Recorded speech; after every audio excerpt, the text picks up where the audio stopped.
Leaders saying, how do we reverse obesity? How do we cure obesity? They're not asking that. They're saying, how can we actually say obesity is not your fault? Oprah, who's involved with Weight Watchers, just apologized for preaching personal accountability over the past decades. She said it's not personal accountability. We're supporting Ozempic. This is becoming, obesity is becoming something. Do you think Oprah got paid? She's highly involved with Weight Watchers. Yeah, Weight Watchers has shifted from a personal accountability organization that it's been preaching for decades and is now a prescriber of Ozempic. They've totally changed because Ozempic is a better business model because you never go off of it. This isn't. Well, it looks like Oprah picked the wrong day to be iconic because Tucker Carlson and Megyn Kelly just turned her legacy into a motivational mess. Tucker brought the smirk, Megyn brought the scalpel, and together they dismantled her empire like it was built on self-help slogans and diet fads. One minute she's the queen of empowerment, the next she's ducking punchlines like flying yoga mats. Whatever they said hit hard, brutal, sharp, and impossible to ignore. For Oprah, this wasn't just criticism, it was a televised takedown dressed as commentary. Now that that bill has gone and hasn't passed, will you reintroduce that? Absolutely, and when I am elected president of the United States, I will make sure that bill gets to my desk and I will sign it into law. We already knew that, Oprah. She said that at the debate. Oprah is no longer in the business of staying up on the news. I bet she didn't even watch the damn debate. She's reading undoubtedly from blue cards her staff gave her. That's how the Oprah Winfrey show was shot. Oprah didn't have to think of her own questions. I know. I've spoken with her executive producers over the years, all of them. Picture this. Oprah Winfrey, once America's beloved feel-good icon, now on stage clutching a mic like she's pitching late-night products. But she's not selling blenders. She's moderating a political event. Not just any event, but a billionaire candidate's campaign-coded rally. The real headline? The optics, plus the seven-figure payout. That's right, Oprah didn't just show up for civic duty. She showed up for a check. Journalism? More like primetime profit. Because rap music attacks women. I know the feeling. When I had a son, I stopped watching Oprah because it was just too anti-male, and I felt like I didn't want to bring him up in a home where Oprah was constantly attacking men, and it's really helped. Let's get this straight. Oprah reportedly took over $1 million to moderate a Kamala Harris town hall. Only it wasn't journalism, it was a glossy PR rollout. Instead of hard questions, she offered Harris a Hollywood-approved stage, complete with influencer aesthetics and A-list backing. It felt less like an interview and more like a product launch.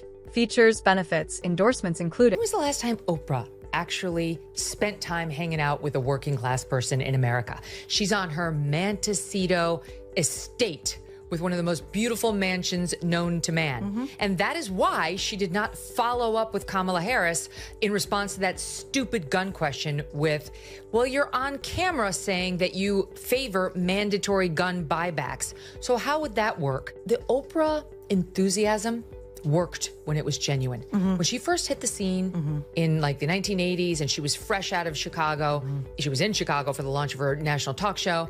She was something electric and interesting and authentic, you know? I miss fat Oprah. She was just genuine. Now this thin Ozempic Oprah has lost, along with the pounds, her heart, her sense of authenticity. And what we're getting these days is this cleansed elite billionaire version who wants to scrub the record. Megyn Kelly didn't even try to hide how absurd she found the whole spectacle. She called it affected and forced, like watching a warm conversationalist morph into a Broadway dramatist who's forgotten her lines. Oprah's facial expressions practically had their own script. The deep sighs, the perfectly timed gasps, every cue nailed for a close-up. Authentic? Hardly. It was performance art in disguise, wrapped in lighting, applause, and a press pass. Harris in the news this week for, among other reasons, having run her billion-dollar campaign down to the studs when it comes to her cash. She's reportedly $20 million in debt. We told you the story the other day. Well, now the reports are that she blew the vast majority of that last $20 million on stars. Now, so far, we've only had one star deny receiving a direct payment, and that person is Oprah Winfrey. The reporting is, and we've seen the verification via various publications, that Harpo Productions, her production company, was paid $1 million for that farce of a town hall that Oprah put on. What a joke. So Oprah's production company got $1 million to put that. And then there's the great Ozempic transformation. Millions watched Oprah slim down, but Megyn Kelly wasn't buying the glow up. She looks empty, Kelly said, as if Oprah traded joy for a trend. Thin, not as praise, but as warning. Lose 50 pounds, lose your soul. Harsh? Maybe. But here's the irony. Oprah's entire brand is built on transformation. Reinvent yourself, shed the weight, gain followers, sell inspiration. So is this reinvention or resignation? Because when even your makeover feels market-driven, shedding pounds starts to look a lot like shedding guests from your own pity party. Oprah Winfrey, she's worth $3 billion. She's up there talking about all the racism she encountered. But okay, so Oprah Winfrey is American, but Kamala Harris, Jamaicans are not Americans, A. B, not oppressed in any sense. They're actually very successful in the United States. Caribbeans in general, I think, make more than native-born whites. They're successful, they're entrepreneurial. They're not part of the history of racism and slavery in the United States, just the opposite. They just showed up here. So, like, this is ridiculous. Meanwhile, Tucker Carlson shredded the whole spectacle as a political circus dressed up as civic duty. It was a press release, he jabbed. Think about it. Oprah gets a massive paycheck. The campaign gets primetime exposure. Hollywood stars bask in the glow. And America? America gets a town hall with zero real questions. No follow-ups on inflation, the border, or anything remotely uncomfortable. Just applause. No scrutiny. If this is progress, Tucker mused, imagine what backlash looks like. But it didn't stop there. Oprah didn't just show up with a mic. She brought the A-list entourage. Meryl Streep leaned in like she had deep policy wisdom to share. Julia Roberts nodded solemnly, as if her agreement might sway swing voters. Chris Rock popped up too, still unclear whether he was the comic relief or just got lost on the way to something meaningful. The whole thing looked more like a red carpet gala than a political forum. Megyn Kelly called it the final proof of Oprah's journalistic decline. Brutal? Sure. But not exactly off base. And no one dared ask the obvious. Why is $1 million payday okay for moderating softball questions? That's influencer money for commentator work, minus the accountability. Schoolgirl affectations and body movements. Like, okay, ready? Here it is. Like, okay. She raises herself off her chair. Like, I'm just really excited. I'm really excited about this. Okay. You're so right. Okay. I'm going to tell you something. I'm going to tell you something you haven't heard yet. Yeah. I'm going to blow your mind. Okay. Right, like that. Right. Oprah built her brand on empowerment, introspection, and asking the tough questions. But now, she's playing the role of a high-paid PR spokesperson, delivering curated campaign messaging instead of challenging it. If anyone else pulled a stunt like this, say, not named Oprah, the media would have pounced, treating her like Rupert Murdoch in a Fox News tent. But this is Oprah, so instead, silence, deference, applause. She's weaponized her credibility, whether as the perfect con or the perfect cover, and Megyn Kelly didn't hold back. According to Kelly, Oprah now feels elitist and out of touch, like she's traded the cozy front porch for a penthouse suite. When your political events cost more than some country's GDP, it's hard to pretend you're still speaking for the everyday person. Even Oprah's weight loss became part of the critique. Kelly framed it as symbolic. When Oprah shed the pounds, she also seemed to shed something deeper. Her warmth, her soul. Ironic, given that Oprah's entire empire was built on transformation, on surviving public criticism, on evolving. Reinvention isn't new for her. What's new is how it's now monetized, stylized, and televised, and the town hall. It didn't resemble civic dialogue. It looked like a Netflix teaser. Glossy lighting, soft focus, and applause signs replaced substance. Policy took a back seat to press releases. And the questions? Not what do you plan to do about inflation, but did you feel that? The whole production felt less like a political forum and more like a branded moment, engineered emotion, sold as progress. Let me tell you something, people. This is yet another piece of evidence that Oprah Winfrey is fake news. News people do not require the campaign to pay us so we can interview them.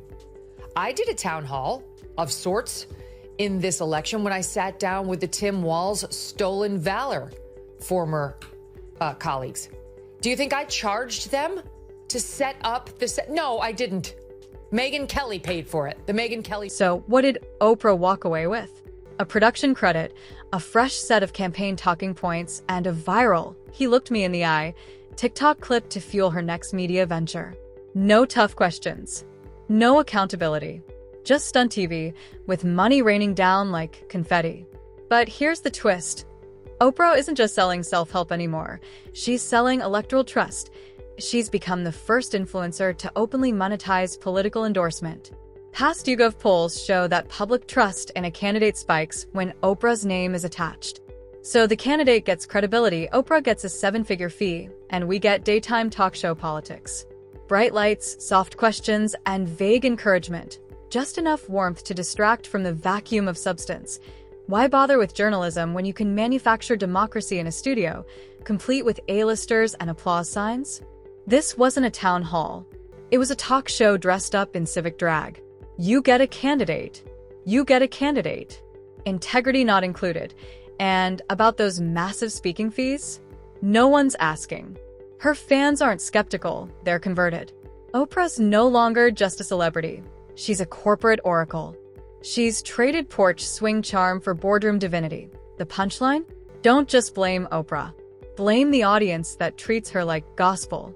While she dishes out spin, they offer standing ovations, never once asking for the receipt. There's Oprah on abortion. If you do not have autonomy over this, if you cannot control when and how you choose to bring your children into this world and how they are raised and supported, there is no American dream.